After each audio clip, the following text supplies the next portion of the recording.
Yeah,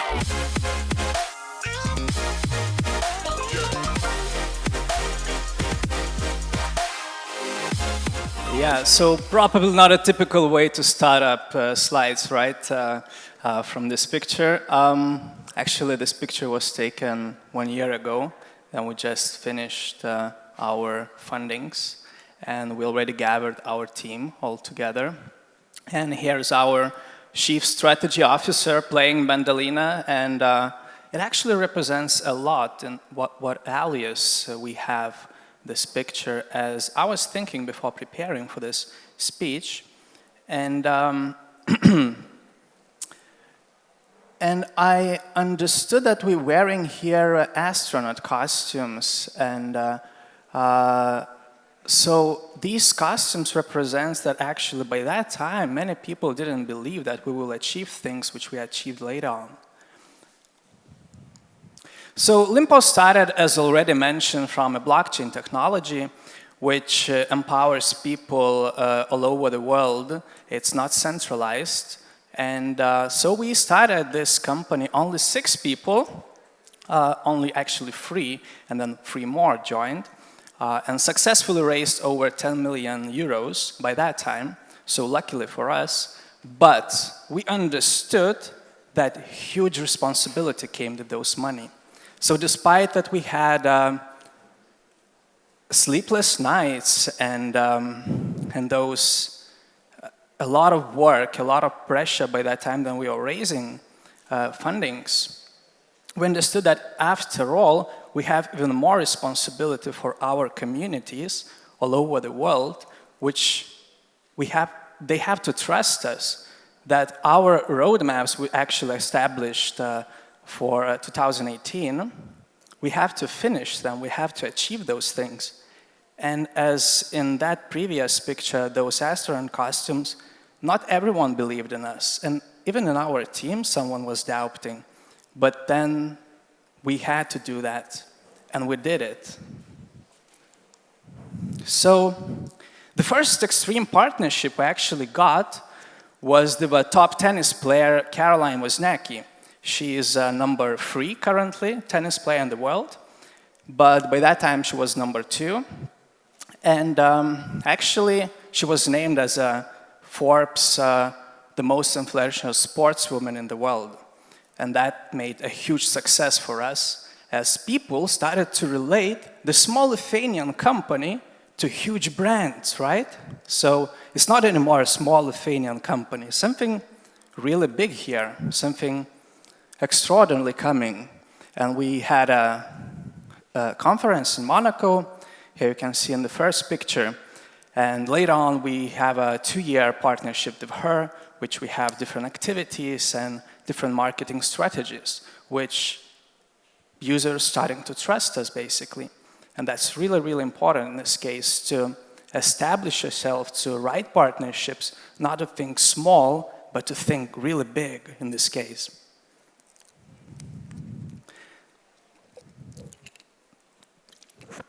And the second partnership we had, and that's actually, we just finished our fundings, and that's only 1.5 months past. So the work we did was tremendous. Basically, we also, in parallel, establishing our liquidity for the token and other things, a lot of other partnerships, smaller ones. But eventually, we made a deal with NBA team Dallas Mavs.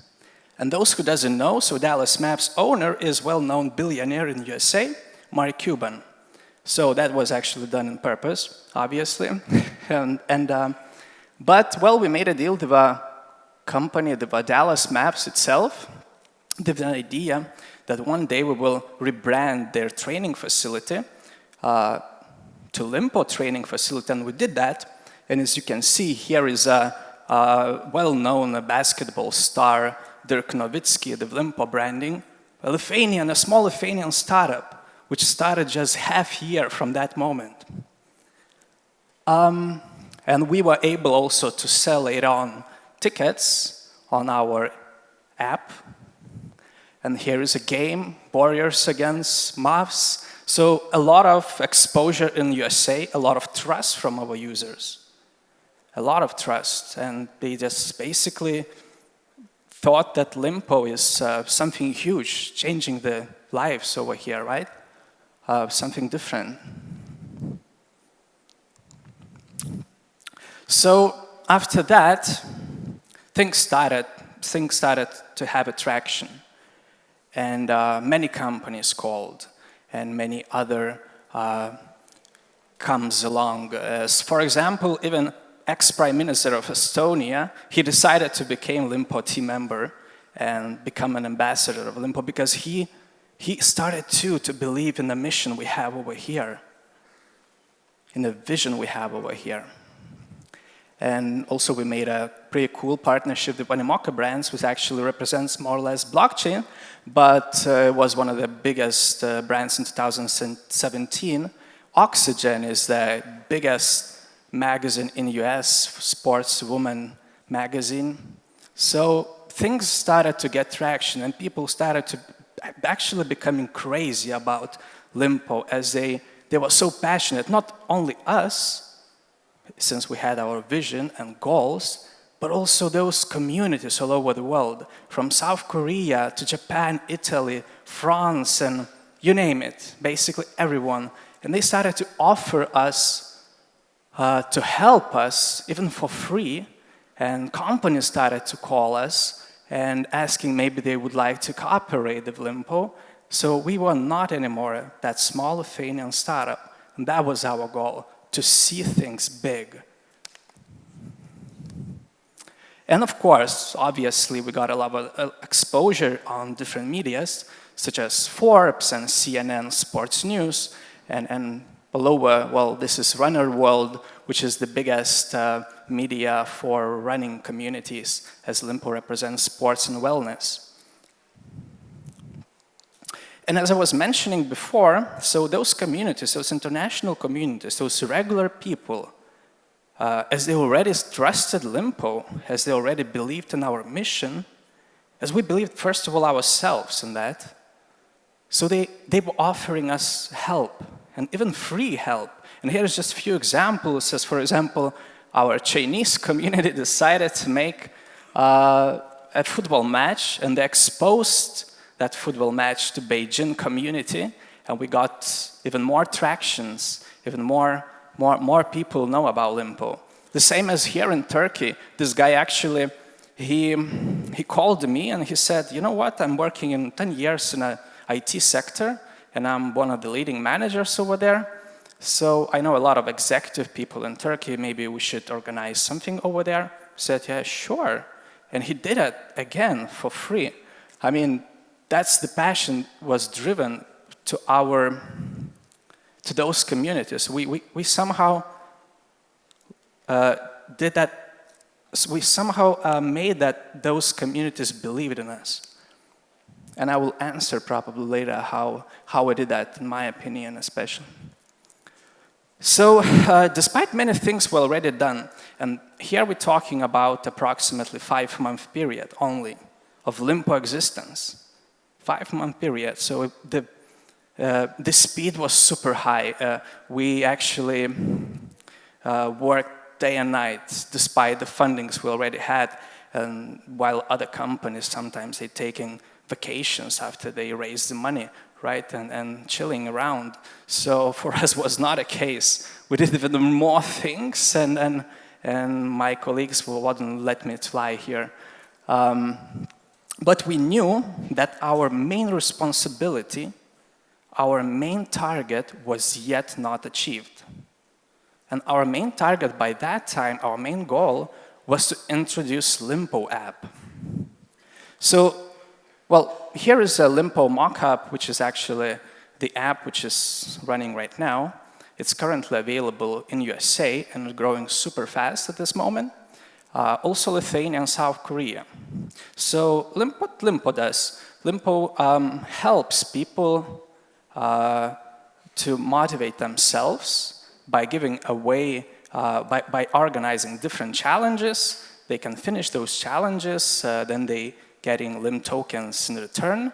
motivating themselves towards healthier lifestyle, and then they can spend those tokens on Limpo App shop, where, again, there are a lot of different things, electronics and cheaper things as gift cards. I said, you can always try that.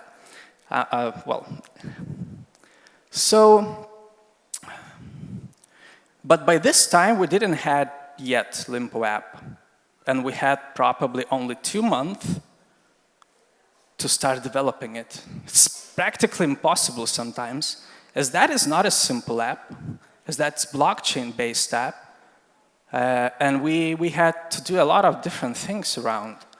And we promised our communities that we will test our Limpo App during the marathon of 16,000 people. So basically, that was the biggest marathon in Lithuania by that time, Danske Run Marathon. So it's not an easy task. Some companies, maybe they doing things like releasing slowly, doing A/B testings and other things, which is, I'm not talking today about numbers, I'm more talking about the relation, the consumers and those users. So somehow we had to make this work. And we were extremely focused by that time, and that vision we had was there. And I would say that we were successful. And so the day came. And actually for 1 week, we built this tent, and we even organized charity event for releasing Limpo App among 16,000 people, runners, right? Quite a big test. It was, by the way, a beta release yet. And even our CCO, Chief Strategy Officer, he started the marathon by shooting that. It was something tremendous. And the passion we had in Lympo and the goals we had just achieved motivated to move us even forward, even more. And actually that event went pretty much successfully, but Limpo App was new and we had issues, I'm not gonna lie. And we had bugs as it was just released. 16,000 people, we got actually 8,000 people by that time from Lithuania for Limpo App users in 1 week. So that's a pretty good number as a start. And by that time we decided we had to run 24/7 support, and it shouldn't be some kind of third company support, as we have to understand our users ourselves, first of all, not others. And we have to give that feedback, essential feedback to our developers, so we're able to be flexible. And so many companies actually have those strict rules around, right? And in my opinion, it's super important to have guidelines instead than rules, so people becomes more flexible and then can express themselves. And that's crucial. So, but yet it was just a beta version. And here you can see Mark Cuban. He's a well-known billionaire in USA, as well as he has this called Shark Tank TV show, where a lot of entrepreneurs comes and trying to raise their funds. And we had a great relationship with MBA team by that time. They saw that we're a passion-driven company, that we have a very clear vision, and I will tell about it a little bit later. Well, he said, of course, I will introduce you guys. And imagine this kind of person introducing the Limpo App, our full release in USA, was something extraordinary. Of course, we haven't slept that night at this time zone difference. And yeah, and he did it. Again, we got a lot of exposure, a lot of trust from our users. And I'm talking today a lot about trust. I think that is super important here, how to build a user-centered company. And after that, we were fighting for our Limpo App, despite all exposure, despite everything, despite all the methods we made. And we were still not getting enough of the traction in USA as it's a very competitive market. And we had users in Lithuania, but, well, it was not growing as we were expected in the beginning. And we tried everything. And just because our team were extremely passionate about our goals, just because our CPO was literally, I'm not kidding, he was literally for 1 month, he didn't left office. He slept there on the couches, the rest of the gang the same, and that's the dedication we had. So currently, Limpo App is growing faster than ever in USA, faster than ever before, and we even reached currently 50K monthly active users, which brings us to only 7% mHealth app worldwide. So that's a pretty cool number. And we already have 150K users, and we're getting extremely and a lot reviews and feedback from them, and the super positive feedback, which motivates us a lot. They're buying MBA tickets on Limpo App by doing sports. By simply walking, they are able to earn tokens and then buy MBA tickets. And you know, people, sometimes in those areas, people are not rich. And they say, oh, well, I was dreaming about that. I never had a chance, and Lympo gave that chance to me. So it motivates us a lot. Yeah, well. So I was talking today a lot about trust as we established those partnerships. And partnerships in our case was that people believed in Lympo, that people started to believe in us. And but in my opinion, three most valuable assets or targets in every company or in user-centered company should be passion. That's first of all, as passion brings people to work even more. As passion brings people, well, it's difficult even sometimes to explain those things, but everyone feels that, right? And vision. About vision used to talk Steve Jobs and many other companies, right? And today I probably heard that people used to talk about vision, how it's important to set those values and goals. So our vision was always to empower others, not us, but others. And people actually, they can distinguish what is real and what is fake. They can distinguish those things naturally. That's why we became successful in app world as well. So vision is super important, and our vision was always to empower those users, to give them back their data, looking from the business perspective. So as right now, most data gathered on trackers, on heart rate monitors, or other devices are usually controlled by huge corporations. And here comes Lympo, and we're giving away that data to our users. So they are in charge of their own data. It's not a joke. It's a real and very important things, actually, to think about. We empower them.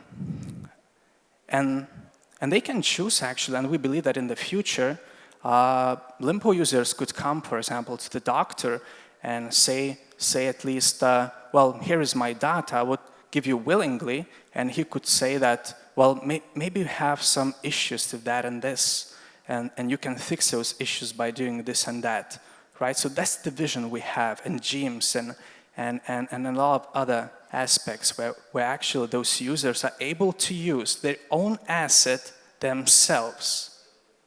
And that's really important.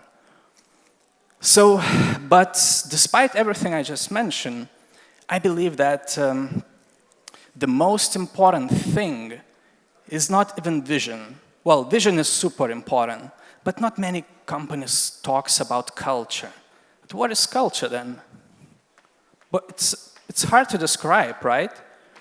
And in my opinion, culture is then people thinking, well, people sometimes think that if they want to fix something, if they want to make sales better or revenues higher, they have to start building something outside the companies, outside their own company. And that actually fundamental psychology, as I was introduced here. And imagine you having your own issue with your, let's say, wife or a girlfriend. So giving flowers helps for that certain moment, right? But only for that moment, and though those issues comes back, because we're not starting from ourselves. We're not starting to improve ourselves and moving forward every time. And that's the goal here. And that's the mission and passion we have. We're always starting from ourselves, moving forward every time, and never stopping. So that's how companies should do also. They don't have to think like, while my sales is bad, well, maybe because nobody cares in the company. That's why. You have to start from inside the company to make it right, and just then it will come. Just then users will start to recognize you. Just then they will start to trust you. And that's the way, that's the culture. And obviously, we're also having a lot of fun in our company. So it's not just about only work. We work, we have our roadmap, and but we're also having fun. We're having pranks, so it's never boring. So this road is always cherish us a lot, and it's super important. That's how the culture we're building actually around ourselves. First of all, we're starting from ourselves. And then actually that influences others. And that's how to build the user-centered company. It looks really fun, but you know what's fun also? Yeah. A schedule. Okay. So this is end. Yeah. This is last. Ladies and gentlemen, Arvydas.